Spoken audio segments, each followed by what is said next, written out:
Despite being undoubtedly the greatest shooter in NBA history, the only unanimous MVP in league history, the central figure in 3 NBA championships won by Golden State Warriors, some talking heads believe Wardell's Stephen Curry needs a Finals MVP trophy to seal his greatness. Madness, right? The Warriors drew themselves level in the series with that Game 4 win last Friday on the back of Curry's game-high 43 points. Curry is averaging a series best 34.3 points per game and is leading the MVP race. The Celtics are tough as nails, though, and will be undaunted by playing tonight's Game 5 at Oracle Arena in San Francisco. Jaylen Brown and Jason Tatum are both averaging 22.3 points per game, with Tatum putting in the work, spending a series-topping 40 minutes on the floor per game over the first 4 games of this finals series. The Warriors, though, remain concerned about the form of their star forward Draymond Green, who has racked up more personal fouls than points so far this series. Green, though, believes that in this case, the numbers are lying. Just make an impact on the game. That's what I do. I impact winning, and I did that down the stretch, and I need to carry that over into Game 5. I think I made an impact on the game the whole game. I think you can get caught up in everything that's going around, but if those that watch and understand basketball, I made an impact the entire game. So I don't think there was a switch last couple minutes. That's Draymond Green. For the Celtics, Tatum says neither he nor his team is under any pressure heading into Game 5. It was a tough loss, and we understand that. And I think, we've been here before. Right? It's the 3rd time in a row I feel like we've been here. So we know what it takes. We know what we have to do, and the attention to detail and things like that. And I'm confident. I've been all playoffs, confident in the fact that we'll respond and play better, for majority of the game. Our NBA analyst Alister Albert joins us now. Alister, good afternoon. Welcome to the Sports Mag Zone again, my friend.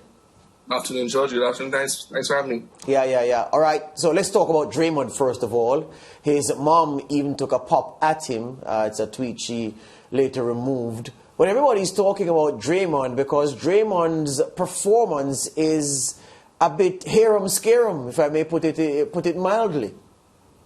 Yeah, he's been up and down. He hasn't been himself, to be quite honest. He says, he's had an impact on the game, and he's had it very equally in both counts, positively and negatively.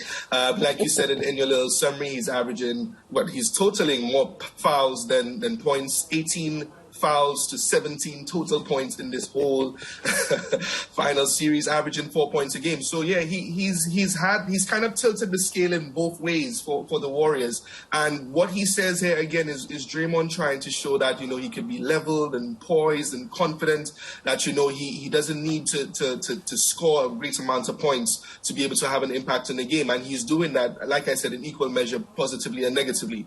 But in the last game, he stepped up again. Although, again, for the second game in a row, he scored 2 points. He had something like, nine rebounds and 6 assists or something of the sort. And he was able to impact the game with his rebounding. He had a really crucial rebound, late offensive rebound in the end of the game, 1 minute left, and kick out and an assist and that sort of stuff. So he has impacted the game. He's right in that regard. And then there are other times when he fouls out, or he's a bit too aggressive and getting technical fouls and on the verge of fouling out, etc. So, like I said, yeah, equal measure, positive and negative, and that's why the series is tilted or balanced at 2-2. And remember when we started all these conversations from the finals, we wondered about Al Horford and Draymond Green. I think my prediction held up. Yeah, but well, you're leading so far. I'll give you that. But is it a case that Draymond Green is winding himself up too tightly, or is it that the play of the Celtics is causing him to not be as efficient as we're used to seeing him? I think it's a combination of both, to be quite honest. And Draymond, I think, like you said, he's a little bit of an energizer bunny himself. You know, he's a guy who thrives on energy and his emotions and everything. And then, you know, you come against a team like the Boston Celtics, who have been one of the best defensive teams in the whole from since the calendar switched to 2022, basically. And then coming up against a crowd which I think he underestimated would kind of get under his skin. You know, the Boston Celtics crowd, you know, have like, I think it was in the second quarter in Game 4, you know, they were chanting some very heavy obscenities at him and everything in unison throughout the whole stadium. And, you know, he's kind of getting into it with the refs and everything. And I think there's just a whole amount of things that's going on there. He's not playing his offensive best, like we mentioned, all the fouls and everything. And, you know, I think that's having an impact on him in addition to his offense and everything else. So were you Steve Kerr? Were you Steve Kerr, Alister? Mm-hmm. Would you leave him alone to find equilibrium, or would you talk to him to say, look, my guy, we know what you can do, but you're letting these people, you're letting this crowd get to you. You're letting the play of Robert Williams, the Time Lord, and Al Horford get into your head. You are not being you. What do? Leave him to find himself, or give him a stern talking to? I don't think Steve Kerr needs to tell him anything, to be quite honest. You know, Draymond Green is now, this is what, his 6th NBA Finals. You know, everyone is talking about someone who could be in the Hall of Fame in the future. You know, he's been there, he has the experience, and he knows what it's like to cost his team an NBA championship. We're talking about, of course, that championship they lost to the Cavaliers, where, you know, he got ejected because of technical fouls, and, you know, losing that for them and having to kind of learn from that experience. I think Steve Kerr, you know, he's been coached by Phil Jackson. He's seen what Greg Popovich could do as well and everything. I think it's a matter of letting Draymond just kind of realize what the urgency is for himself. And I know Draymond keeps on saying, well, you know, this is the way I play, I'm not really going to change. But, you know, he has to be able to police himself. And yes, maybe Kerr might be able to just, might need to whisper in his ear, or probably substitute him a couple of times for him to understand that, Draymond, you need to calm down and everything. Maybe that's the best approach for him. But talking to him specifically, I don't think Steve Kerr needs to do that. Draymond knows exactly what he needs to be doing and when he needs to calm down. When I'm looking at the broad stat sheet, Alister, here's my concern for my Warriors. I'm saying to myself, all right, so Steph is averaging 34.3 points per game. The next best is Clay, who's 17 points per game.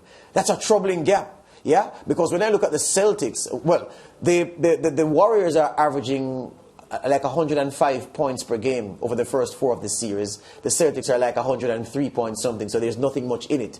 But the gap between the Warriors' top scorer, Steph Curry, and Klay Thompson, who's second, is 17 points. The 2 main guys for the Celtics are dead even, 22.3 for both Tatum and Brown. But those below them are not too far, 19 and 18. So it's more of a team collective. And I'm worried that somewhere down the line, Steph won't fire.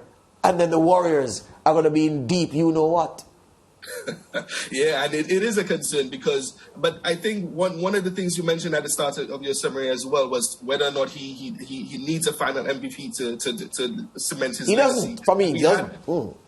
We had this conversation, I think, a couple of appearances back, and we said, you know, no, that he doesn't need that. You know, he's the best shooter of all time and everything. But actually, this finals is probably a career-defining one for him, where I think he needs to prove to everyone that he can carry a team by himself. The last appearance that I had with Mariah, I don't think you were in. I said that, you know, Kevin Durant is not coming through that door, and this is a finals that I think the Warriors need to prove, and Steph Curry needs to prove to himself that he can carry this team, and he's doing that right now with his outputs, 34 points a game, like you mentioned, that amazing 43 points performance the last game and everything. And I think he needs to be the man to do that. The rest of the team is not stepping up. Clay, I've always said I don't think he's 100% just yet. Jordan Poole has just completely not been the same Jordan Poole from the regular season. Draymond, we see what's going on with him, etc. So Steph has to be the man. So I think, you know, the disparity and the gap in the averages will need to continue, and Steph will need to step up even more in his final 3 games for them to get past the Celtics.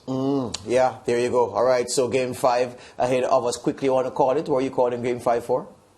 I actually think, you know, this luck that the Celtics have of not losing back-to-back games might come to an end tonight. I do think the Warriors can pull this off. They're back at home, the energy of the crowd and everything. So I look forward to a Warriors win tonight. If they don't, well, we're going to just be going back and forth until Game 7. There you go. All right, my friend. Thank you very much. We'll talk again.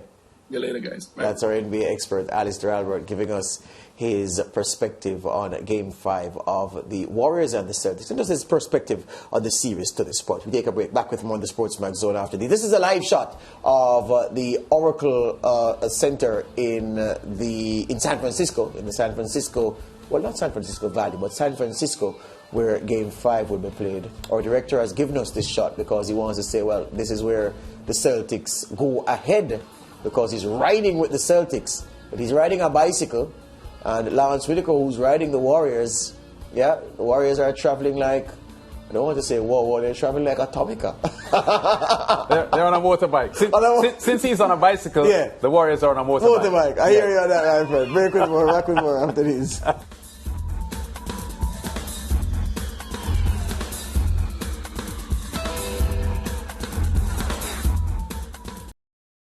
Thank you for watching SportsMax on YouTube. Don't forget to like, share, subscribe, and to click the notification bell to stay informed.